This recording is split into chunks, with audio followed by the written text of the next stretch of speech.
지금 바쁘게 출근 지옥철을 타셨거나 아니면 꽉 막힌 도로 위 운전석에 앉아 계신 여러분, 오늘 저희가 아주 흥미로운 이야기를 하나 준비했습니다. 네, 출근길에 듣기 딱 좋은 하지만 아주 묵직한 주제죠. 맞아요. 요새 관세 전쟁이나 에너지 위기 같은 뉴스들 엄청 쏟아지잖아요.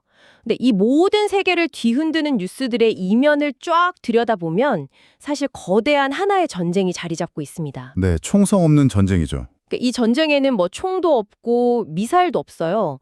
오직 칩 하나, 그리고 코드 한 줄, 규제 하나로 국가의 운명이 갈리는 이른바 AI 패권 전쟁입니다. 사실상 21세기 전체의 판도를 결정짓는 세계 대전이나 다름없습니다. 그러니까요.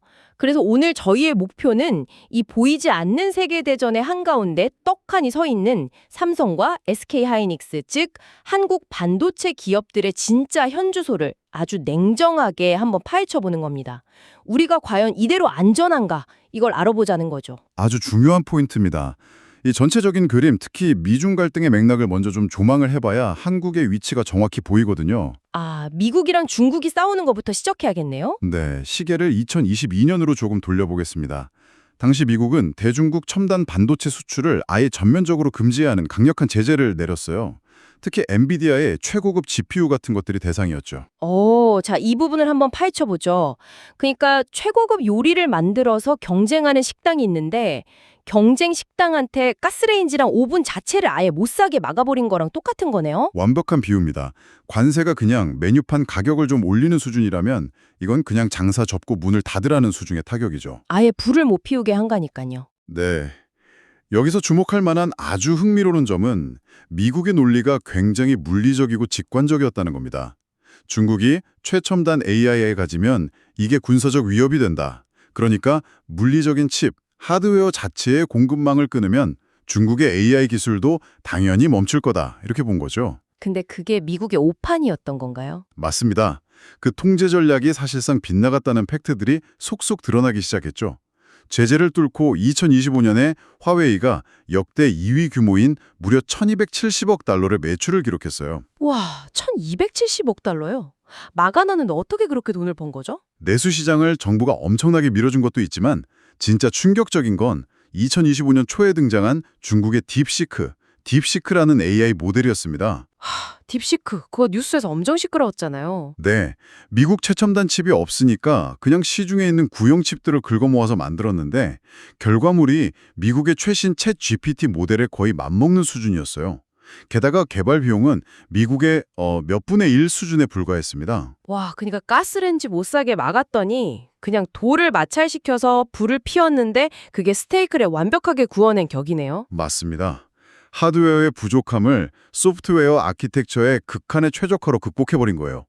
결국 칩을 막으면 AI도 막힌다. 이 미국의 전략에 거대한 균열이 가버린 거죠. 진짜 대단하긴 하네요. 근데 소프트웨어로 아무리 최적화를 잘 한다고 해도 결국 물리적인 한계라는 게 오지 않나요? 정확합니다. 바로 그 지점에서 오늘 우리가 주목해야 할 한국의 기회가 등장합니다. 아무리 소프트웨어 마법을 부려도 결국 데이터가 지나다니는 물리적인 통로가 좁으면 병목 현상이 생길 수밖에 없거든요. 여기서 진짜 흥미로운 점이 나옵니다. 우리 출근길 여러분들 HBM이라는 단어 매일 뉴스에서 들으시죠? 고대역폭 메모리. 이걸 이렇게 한번 상상해 보세요. 네, 어떻게 상상하면 될까요? AI가 엄청나게 똑똑하고 손이 빠른 천재 셰프예요. 근데 창고에서 재료를 가져다 주는 통로가 좁은 골목길이면 재료가 안 와서 이 천재 셰프가 놀게 되잖아요. 그렇죠. GPU가 연산을 못하고 기다리게 되는 현상이죠. 그래서 HBM은 그 1차선 골목길을 100차선짜리 초대형 고속도로로 뚫어버리는 겁니다. 셰프, 즉 엔비디아 AI 칩한테 데이터를 폭포수처럼 막 쏟아부어주는 초고속 데이터 셔틀인 거죠. 제가 이해한 게 맞나요? 완벽하게 정확합니다. 그리고 이 100차선 고속도로를 짓는 기술, 칩을 수직으로 높게 쌓아서 미세한 구멍을 뚫어 연결하는 이 압도적인 기술을 전 세계에서 가장 잘하는 곳이 바로 삼성전자와 SK하이닉스입니다. 그래서 엔비디아 칩이 아무리 좋아도 한국산 메모리가 없으면 안 돌아간다고 하는 거군요. 네, 엔비디아 AI 칩 옆에 딱 붙어있는 메모리가 바로 한국산 HBM입니다. 이게 얼마나 엄청난 기회냐면요. SK 하이닉스 같은 경우는 구글이나 마이크로소프트 같은 빅테크들과 수조 원 규모의 장기 공급 계약을 맺었어요. 수조 원이요? 진짜 단위가 다르네요. 심지어 2030년까지 AI가 데이터를 분석해서 스스로 수요를 판단하는 완전 자율반도체 공장을 짓겠다고 선언할 정도니까요. 한국 기업들에게는 그야말로 단군 일의 최대의 기회라고 할 수 있죠. 와, 듣기만 해도 가슴이 웅장해지는데. 그래서 이게 다 무슨 의미인 걸까요? 한국 기업들이 전 세계에서 돈을 쓸어 담고 있으니까 그냥 해피엔딩인가요? 안타깝게도 그렇게 단순하지가 않습니다. 7년부터 미국 연방정부가 중국산 반도체가 들어간 모든 제품 조달을 원천 봉쇄한다면서요. 그럼 경쟁자도 사라지고 우리 삼성이나 SPA한테는 무조건 좋은 일, 반사 이익 아닌가요? 이 지점에서 아주 중요한 질문이 하나 떠오르는데요. 사실 지정학적 현실을 보면 완전한 딜레마 그 자체입니다. 딜레마요? 어떤 부분에서요? 한국 반도체의 가장 큰 고충은 바로 미국과 중국 사이에 딱 끼어 있는 샌드위치 신세라는 겁니다. 미국은 끊임없이 첨단 칩을 중국에 팔지 말라고 압박을 하죠. 네, 동맹국이니까 같이 통제 참여하라고 막 조이잖아요. 근데 문제는 중국이 한국 반도체의 최대 수출 시장이라는 거예요. 당장 중국 시장을 잃으면 그 막대한 매출 손해는 누가 보상해 줍니까? R&D 투자할 돈이 꾹 끊기겠네요? 맞습니다. 그렇다고 미국의 요구를 거스르면 당장 미국 원천 기술이나 장비를 못 쓰게 되니까 공장 자체가 올스톱될 수 있는 더 큰 제재가 오죠. 진퇴양난입니다. 진짜 숨 막히는 상황이네요. 근데 아까 제가 미국이 중국 막으면 반사이익 없냐고 물어봤는데 그것도 문제가 있나요?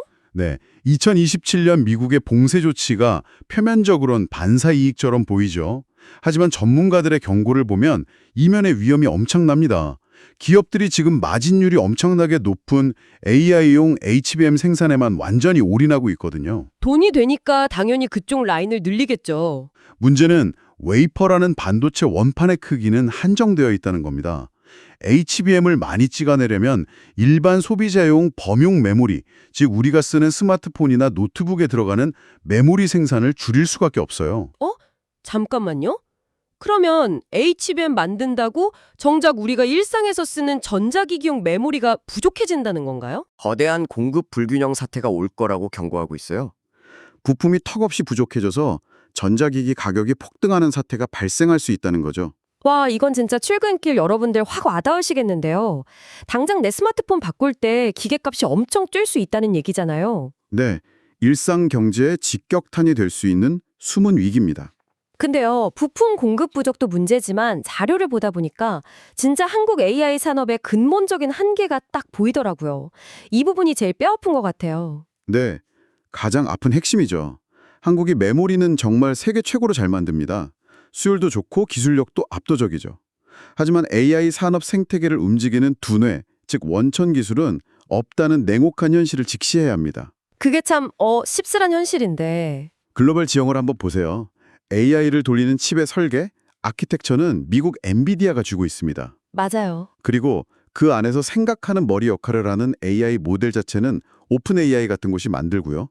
그걸 굴리는 거대한 클라우드 인프라는 아마존 AWS나 구글이 다 장악하고 있죠. 청취자 여러분, 이게 직장 생활로 치면 어떤 느낌이냐면요.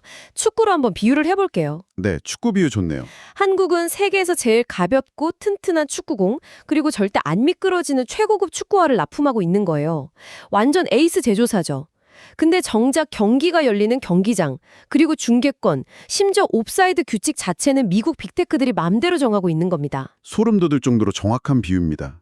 한국은 생태계에서 없어서는 안 될 정말 중요한 제조 파트너입니다. 이거 확실해요. 그쵸, 뺄 수는 없죠. 그러네요. 수십조 원 들여서 지어놓은 그 HBM 공장들이 하루아침에 그냥 고철 덩어리가 될 수도 있다는 거잖아요. 결국 부품은 기가 막히게 만드는데 규칙은 못 만든다? 이게 핵심이네요. 네, 그게 샌드위치 신세인 한국의 가장 큰 한계입니다. 이걸 더 큰 그림과 연결해 보면 이제 앞으로 우리가 어떻게 살아남아야 할지 생존 전략이 도출됩니다. 맞아요. 현실이 뼈아프긴 한데 그냥 울고 있을 수만 없잖아요. 전문가들은 이 상황에서 벗어날 대안을 뭐라고 보나요? 두 가지 핵심 생존 전략이 있습니다. 첫째는 자본의 재배치입니다. 자본의 재배치요? 현재 한국 반도체가 가진 압도적인 강점, 즉 HBM에서 나오는 막대한 이익을 극대화하면서 그 벌어들인 자본을 AI 원천 기술 투자로 엄청나게 빠르게 돌려야 합니다.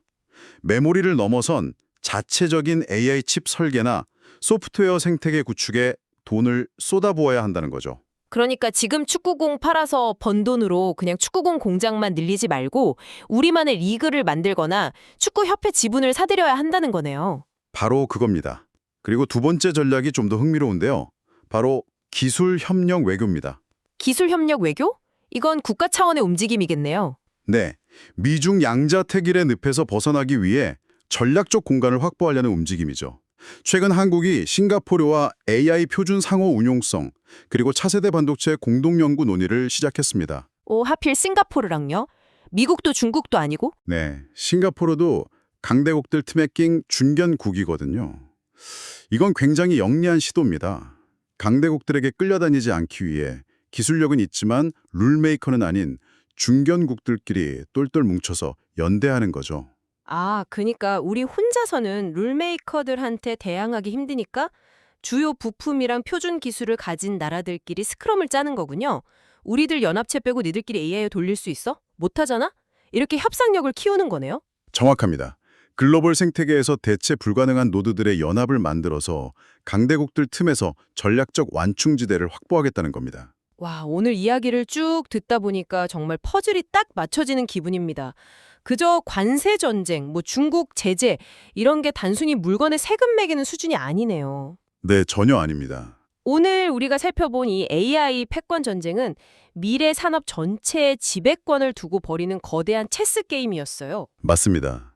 인류의 미래를 결정지을 체스판이죠. 우리 한국은 이 체스판에서 아주 필수적이고 강력한 그 부품을 만들고 있지만 아직은 그 체스 게임의 규칙을 정하는 테이블에는 앉지 못했습니다.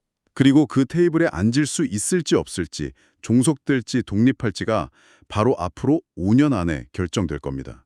굉장히 묵직한 과제죠. 네, 5년이라는 시간이 정말 짧게 느껴지네요. 출근길에 오늘 저희 이야기 들으신 여러분도 아마 생각이 많아지셨을 것 같습니다. 그래서 마지막으로 여러분의 뇌리를 자극할 아주 도발적인 질문을 하나 던지고 싶습니다.